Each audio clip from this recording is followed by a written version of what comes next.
Hello friends, welcome back to channel महापुरुषों की बातें।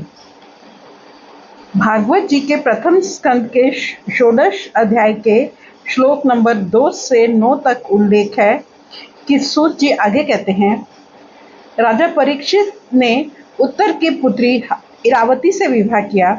उससे उन्होंने जनमेजय आदि 4 पुत्र उत्पन्न किए तथा कृपाचार्य को आचार्य बनाकर उन्होंने गंगा के तट पर 3 अश्वमेध यज्ञ किए, जिनमें ब्राह्मणों को पुष्कल दक्षिणा दी गई। इन यज्ञों में देवताओं ने प्रत्यक्ष रूप में प्रकट होकर अपना भाग ग्रहण किया।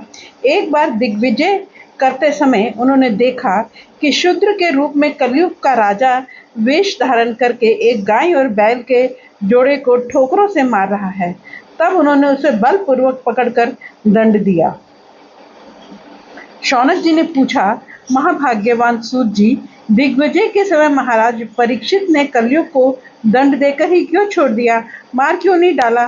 क्योंकि राजा का वेश धारण करने पर भी था तो वह अधम शूद्र ही, जिसने गाय को लात से मारा।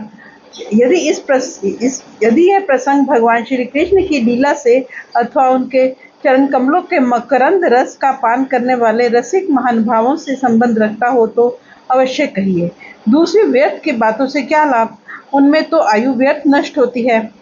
प्यारे सूत जी, जो लोग चाहते तो है मोक्ष, परंतु अल्पायु होने के कारण मृत्यु से ग्रस्त हो रहे हैं, उनके कल्याण के लिए भगवान यम का आह्वान करके उन्हें यहाँ शामित्र कर्म में नियुक्त कर दिया गया है। जब तक यमराज इस कर्म में नियुक्त है तब तक किसी की मृत्यु नहीं होगी। मृत्यु से ग्रस्त मनुष्य लोक के जीव ही भगवान की सुधा तुल्य लीला कथा का पान कर सके, इसलिए महर्षियों ने भगवान यम को यहाँ बुलाया है। एक तो थोड़ी आयु, दूसरे कम समझ, ऐसी अवस्था में संसार के मंदभाग्य विषयी पुरुषों की आयु व्यर्थ ही बीती जा रही है। नींद में रात और व्यर्थ के कामों में दिन। फ्रेंड्स, अपनी इस वीडियो को आगे ही समाप्त करते हैं, अगले वीडियो में आगे पढ़ेंगे। Thank you.